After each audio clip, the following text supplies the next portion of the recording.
एक महीने से भी ज्यादा का वक्त हो गया है। बैसरन में आतंकवादी हमले में हमने 26 अपनों को खोया और उसके बाद भारत ने आतंकी कैंप नेस्तनाबूद कर दिए, आतंकी ढेर किए, पाकिस्तान के दांत खट्टे किए और फिलहाल सामरिक और कूटनीतिक मोर्चे पर दुनिया भर में पाकिस्तान की पोल खोल भी चल रही है। भारत ने अपनी सैन्य ताकत का इजहार किया, लेकिन आज मैं एक और ताकत की बात करने वाला हूं और वो है भारत की आर्थिक शक्ति। एक बड़ी खबर आ रही है अर्थव्यवस्था के मोर्चे से। अब हम दुनिया की 5वें सबसे बड़ी अर्थव्यवस्था नहीं बल्कि चौथी सबसे बड़ी अर्थव्यवस्था हो गए। अब भारत से आगे अमेरिका, चीन और जर्मनी रह गए हैं। हम जापान से आगे निकल गए और जो लगातार सरकार हमें बता रही है 2027 तक तीसरी सबसे बड़ी अर्थव्यवस्था हम बन जाएंगे, वो लक्ष्य भी हासिल करते दिख रहे हैं। तो ये तो दाद देने की बात है, अच्छी खबर है। क्या अच्छे दिन भी आ जाएंगे? पर सवाल इसमें यह भी अटका हुआ है, अर्थव्यवस्था बड़ी होनी, उससे क्या बेरोजगारी, महंगाई की समस्या खत्म हो जाएंगी? क्या आपकी मेरी कमाई और बढ़ जाएगी? अमीरी और गरीबी के बीच जो खाई है, जो लगातार बढ़ती जा रही है, वो खाई भी क्या मिट जाएगी?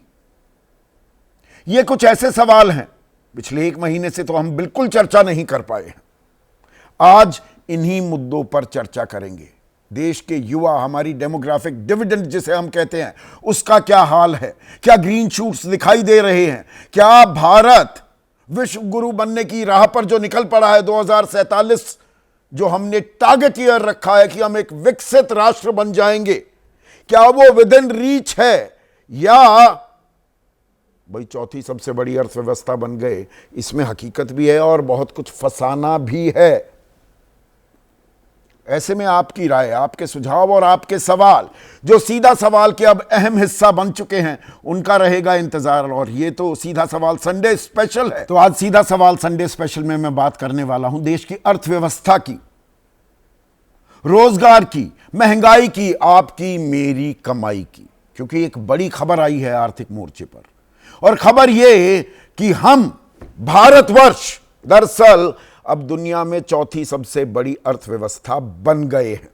अभी तक हम 5वीं थे और यह अपने आप में एक बड़ी खबर इसलिए भी हो जाती है कि 11 साल पहले तक 2014 में हम फ्रेजाइल 5 इकोनॉमीज में, अर्थव्यवस्थाओं में भी शुमार थे कि किसी भी वक्त रीढ़ की हड्डी टूट सकती है, झटक सकती है अर्थव्यवस्था। अब हमारे आगे सिर्फ अमेरिका, चीन और जर्मनी रह गए हैं। हमने जापान को पछाड़ दिया है। अब हम 350 लाख करोड़ की अर्थव्यवस्था हो गए हैं। अब 350 लाख करोड़ आम आदमी, आपको मुझको सुनकर अच्छा भी लगता है, और इतनी बड़ी अर्थव्यवस्था। और जर्मनी 395 लाख करोड़ की है, तो ज्यादा वक्त नहीं, हम जर्मनी से भी आगे निकल जाएंगे।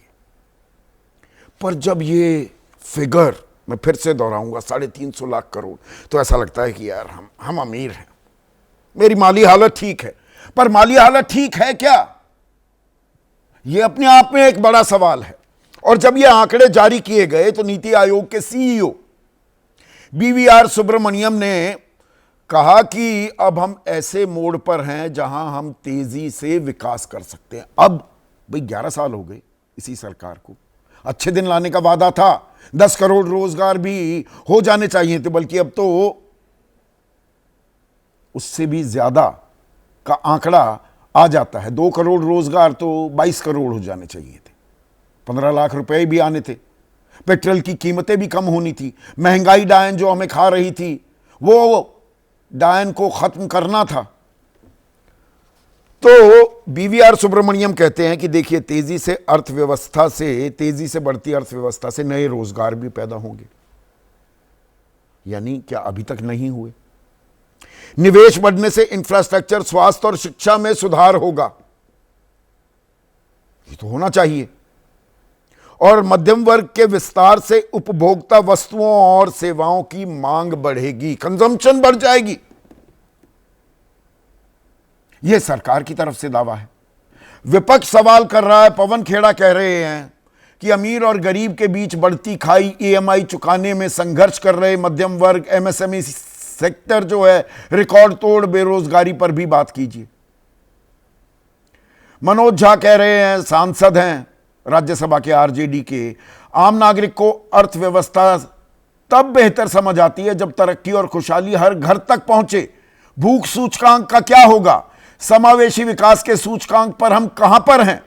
आय की असमानता इतनी क्यों बढ़ रही है? ये सारी चीजें एक साथ चलनी चाहिए। जबकि जीतन राम मांझी कैबिनेट मंत्री हैं एनडीए सरकार में। हम चौथी सबसे बड़ी अर्थव्यवस्था बन गए हैं। देश 2027 तक तीसरी सबसे बड़ी अर्थव्यवस्था भी बन जाएगा। अब ये तो अच्छी बात है। मनोहर लाल खट्टर, एक और वरिष्ठ कैबिनेट मंत्री, वो कह रहे हैं प्रधानमंत्री मोदी ने जिस तरह से देश की अर्थव्यवस्था को आगे बढ़ाया है, कोई अन्य विश्व नेता ऐसा नहीं कर सकता। जितेंद्र सिंह, एक और केंद्रीय मंत्री, वो कह रहे हैं जिस दूरदर्शिता के साथ भारत पिछले 11 वर्षों से एक विकास यात्रा पर निकला है, ये उसी का नतीजा है। अब ये तो दावे हो गए दोनों तरफ से। एक तरफ ऐसी तस्वीर कि बिल्कुल सत्यानाश, सर्वनाश हो चुका है अर्थव्यवस्था का, एक तरफ पूरी गुलाबी तस्वीर दिखाई जा रही है। हकीकत क्या है? चौथी सबसे बड़ी अर्थव्यवस्था बन गए, 350 लाख करोड़ रुपए की हमारी अर्थव्यवस्था है, ये भी बात ठीक है। फिर इसमें आता है आपकी और मेरी माली हालत कितनी अच्छी हुई। देश चौथे नंबर पर आ गया दुनिया में। आप और मैं, हमारी आमदनी वो किस नंबर पर आती है?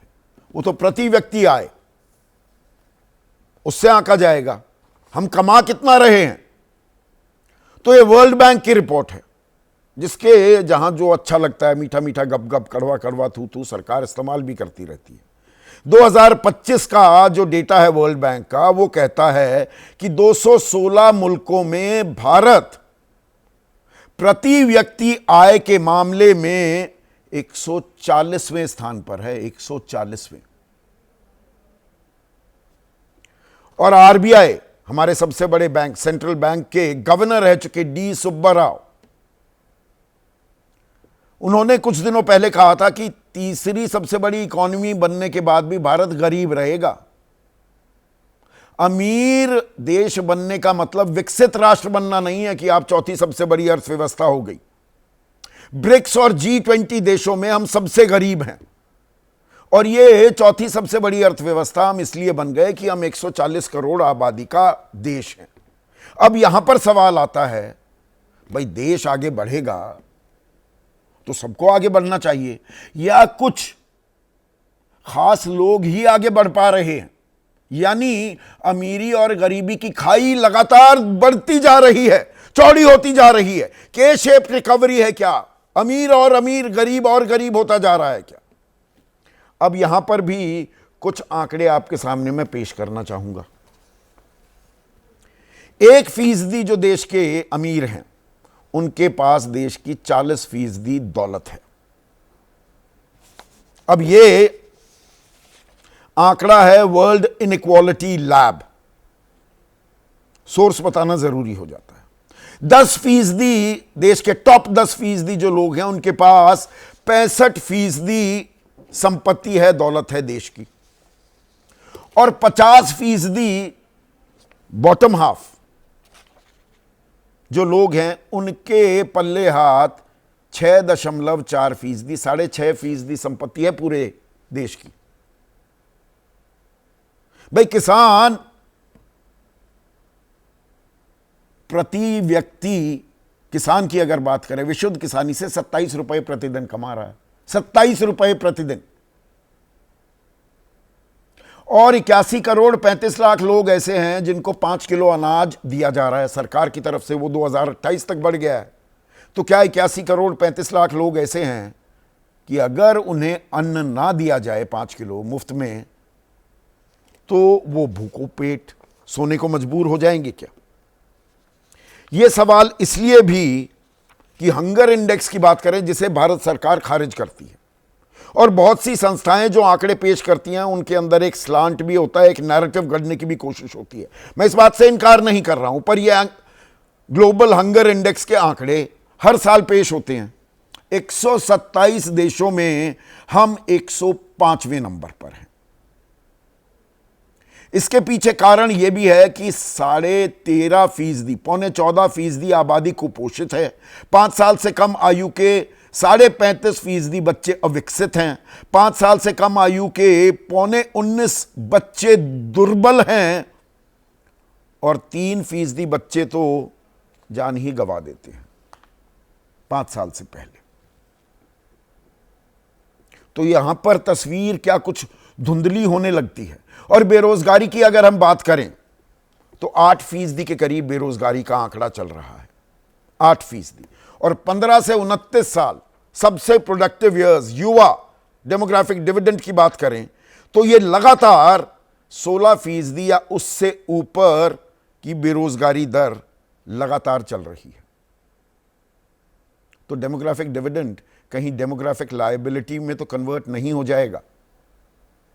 और कमाई की बात, 2019-20 में कुल मिलाकर बचत पूरे देश की, आपकी मेरी हम सब की, 11,61,000 करोड़ रुपए थी। हम बचत करने में यकीन रखते हैं, हमारी फितरत ही ऐसी है, हमारी मानसिकता ऐसी है, भाई पैसा होना चाहिए, थोड़ा सा बैंक में रखो, एफडी में रखो। तो 11,61,000 करोड़ रुपए बचत थी, आपकी मेरी हम सब की, देशवासियों की।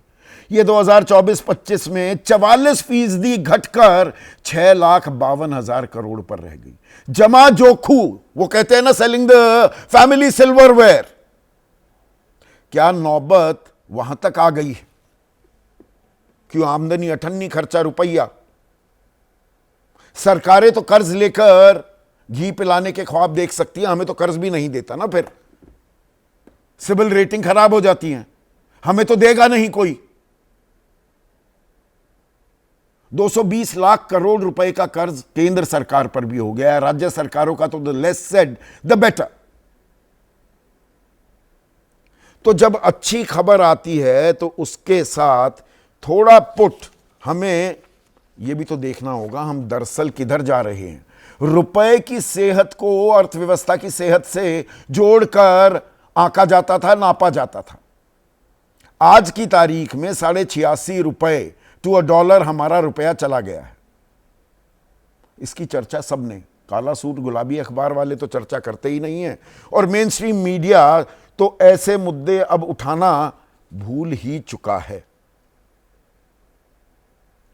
तो अच्छी खबर के बीच कुछ चुनौतियां भी हैं क्या, और उन्हें क्या हम अपने गिरेबान में झांकते हुए उन चुनौतियों को स्वीकारेंगे और तभी हम सरपट विकास के एक्सप्रेसवे पर दौड़ पाएंगे क्या? इसी पर आज मैं चर्चा करने वाला हूं। ऐसे में आज का सीधा सवाल, भाई चौथी सबसे बड़ी अर्थव्यवस्था बने हैं तो चौथी बड़ी अर्थव्यवस्था, दूर हुई महंगाई बेरोजगारी की व्यथा और इकॉनमी की नई ऊंचाई, बढ़ रही अमीर गरीब की खाई, इस पर भी ध्यान देना पड़ेगा क्या भाई?